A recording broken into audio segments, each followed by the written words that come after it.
Yamakadai kuteerera panguva dzino ndiyo channel yenyu inonzi Kulian TV patinokupai ma-updates nawu nezvinhu zvakasiyana-siyana zvinenge zvichiitika munyika yekwedu. Iko zvinezvi pandiri kutaura nemi izvezvi tiri busy kuinvestigate kuongorora tuone kuti mudhara Geza anokwanisa here kupiwa zvaakashandira kana kuti zvinhu zvaakafira zvaakariskira life yake kubva achiri mukomana kubva achiri mwanakomana wechidiki zvaakariskira paujaya hwake izvo inova iyo yatinoti national hero status. Hatisi kuziva kuti zvinofamba sei, vari kushandisa criteria ipi kuisa vanhu panational heroes eka. Ndo nyaya irimo mumastreets yatiri kufambireko zvinezvi. But patiri kuona taakuona vanhu veZanupf vaakutotanga kuramba kutaura vachitendedzera kuti anzi Geza apinde ipapo panhikirikini paheroes pacho ipapo haakwanise kuwana that status. Mareasons avari kuzviitira hatisi kukwanisa kunge tichimanzwisisa kuti inyaya dzipi vari kushandisa which criteria. Hatizive kuti Zanupf ndo yacho inoita kuti vanhu vaende paheroes eka here because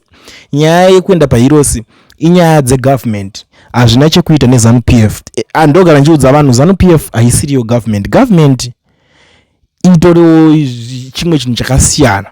But it's just that vanhu veZanupf vanoda kupersonalize zvese vobva kuti since varivo vari kutonga mugovernment macho vobva vatotora government sechinhu cheZanupf. Zvinova izvo zvinhu zvakashata. But nyaya yandiri kuona pana paZanupf this page vari kubuda vari kutaura kuti zvoni Blessed Geza liberation credentials are not a license to undermine peace. Zimbabweans woke up on 6 February 2026 to the said confirmation of the passing of Blessed Geza, a liberation war veteran whose life spanned the nation's defining struggles and in its final phase laid bare the enduring tension between revolutionary history and present-day responsibility. His death invites reflection, not revisionism. Moments of national loss demand honesty, not silent; clarity, not convenient amnesia. Liberation history is honored most truthfully when is examined in full, including its achievements, its contradictions, and its unresolved endings. Geza's role in the second Chimurenga and his alignment with the third Chimurenga remain firmly embedded in Zimbabwe's liberation record. Those contributions are real and irreversible, yet history is not a shrine, it is a ledger, and with his passing that ledger now closes. A cadre of the second Chimurenga, Blessed Geza belonged to a generation that answered the call of armed struggle when constitutional avenues had been exhausted. The second Chimurenga was an obstruction. It was a war of survival, dignity, and reclamation. Independence in 1980 was secured through sacrifice, discipline, and collective resolve. Values that defined the credibility of those who fought for that contribution. Geza occupied a legitimate place in the liberation canon. That chapter of his life is settled and will remain so. From independence to the land question, 2 decades after independence, Geza aligned himself with the third Chimurenga and led the land reform program that sought to resolve the unfinished business of colonial dispossession. Although they say land reform was disruptive, contested, and costly, it was historically unavoidable. It reasserted indigenous ownership and rebalanced a colonial economic structure that political independence alone had not dismantled. In his phrase, Geza again positioned himself on the side of economic emancipation, reinforcing the liberation echoes that freedom without land and opportunity is incomplete. A disturbing departure from principle is precisely because of its history that the final phase of Blessed Geza's life demands sober scrutiny. In his closer chapter, he departed from the very principles that once justified his revolutionary stature.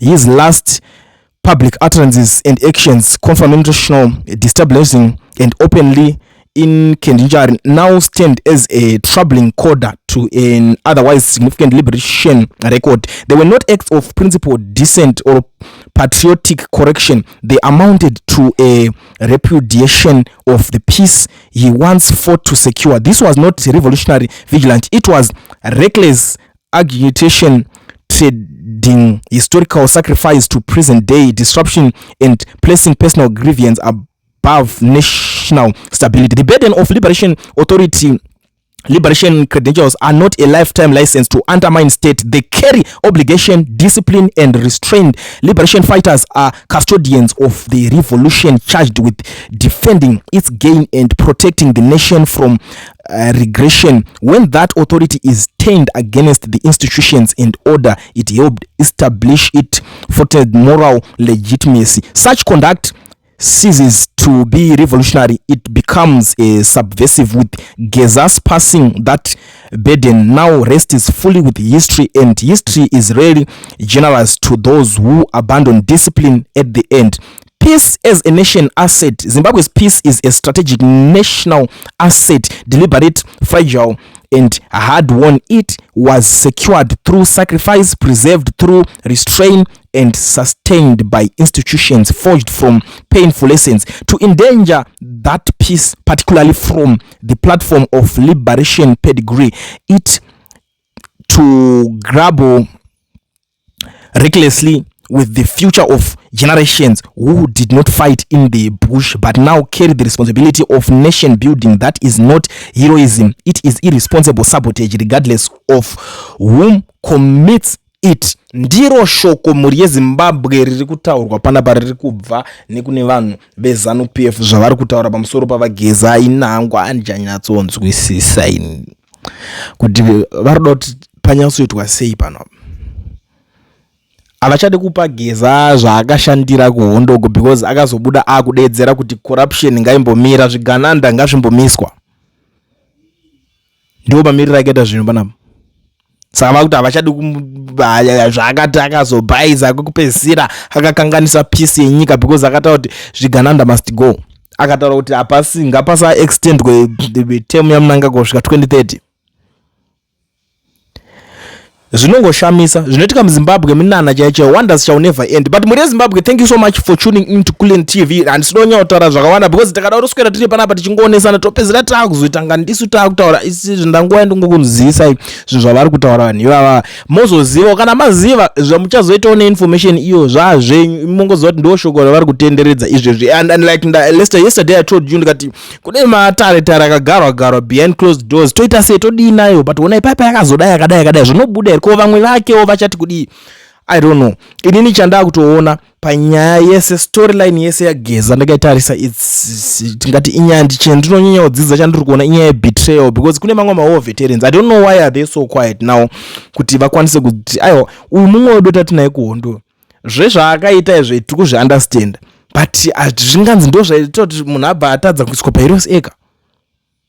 Amen. Let's wait and see kuti pamande zvichapera sei, vachamuisa here, vachabvuma here kuti no pakakanganiswa handisi kuziva kuti vachaita sei kana kuti vachabudisa statement rekuti kudii because nyaya dzakaita sedzidza si nyaya dzekuti inongonyararwa yotopera yakadaro ka aiwa koko ndokachandiro even the next generation ichadzidze chii. Vanhu vese vanenge vakuramba zveheroism uzonzi nditi hero ndakuda kuzodai.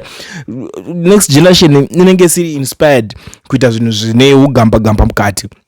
Let's see kuti zvikupera sei. On Monday tichanzwa zvatichanzwa ipapapa kana zvikataurwa zvinoita ukakumeka sense. Munoona ndauya ndakutotaura nemi ndakutokudza kuti muri Zimbabwe vanhu vaya vazobvuma kana kuti varambirira pakutoramba munoziva kuti I will never disappoint. But before I disappear sandarwa pasi zvangu muri Zimbabwe gendishandisa mukana kuzivisa maZimbabweans vese vari muSouth Africa muno mandau kuregisterwa makampani nekuvhurirwa maFNB business accounts vasina mawork permits kana kuti mastart permits. Ndiri kuti mazuva ano zvave nyore. Pane kampani inonzi Education Research, iyo kampani inotungamirirwa nana mukoma Owen. Idzi ndidzo shasha dzega vanokwanisa kukuregistera kampani vokuvhurira FNB business account usina work permit kana kuti study permit. Chinodiwa chinodiwa kutaura navo kapa namba dzavo dziri kubuda pa screen ipapo. Ende kune vanhu vari kunze kweSouth Africa vanoda kuregister makampani muSouth Africa muno zviri nyore zvekare. Batai namba dzavo dzive Education Research. Chinodiwa ipapo passport yako ngainge ine entry stamp, chidindo chikuratidza kuti wapinda munyika yeSouth Africa. Izvozvo zvinoita kuti zvinhu zvako zvikufambire pakuregisterwa. Kune vamwe vanobvunza mubvunzo nhando nemubvunzo inokwanisa kunge ichida kunzwisiswa nevanhu vanobvunza nyaya kuti kotozovhurwa makampani tisina ma business permit zvinofamba sei. Right, kune vanenge vakuzoda zve ma business permit munozodzifambira mega kumberi nekuti for you to have that business permit kuti qualify kunzowane business permit unenge wa deposit something like 5 million mu account mako. Manje wewe zvako ngoro pa level kuti watombotanga business, you want to spend that money, you want to invest that money kuti utombosumuka. Ndione zvine musoro kuti uswero chinotsvaga nezve ma permit mungatozovhiringidzwa nevanhu vanobvunza usina basa rese. Kana une passport chete unokwanisa kuregisterwa company ovhurwa FNB business account. Saka musa confuse navanhu vanobvunza mubvunzo iyoyo, mungatopiringishwa. Kune vari kunze kwa South Africa munokwanisa kuregister ma company mu South Africa. Ndati passport yako inongoda entry stamp chete, chidindo chokuraza kuti yapinda munyika yeSouth Africa. Zvimwe zvese izvi munozoonesana vakutokubatsirai. Saka nhamba ndagara ndakusiyirai kudhara, chibatai education research ipedze basa.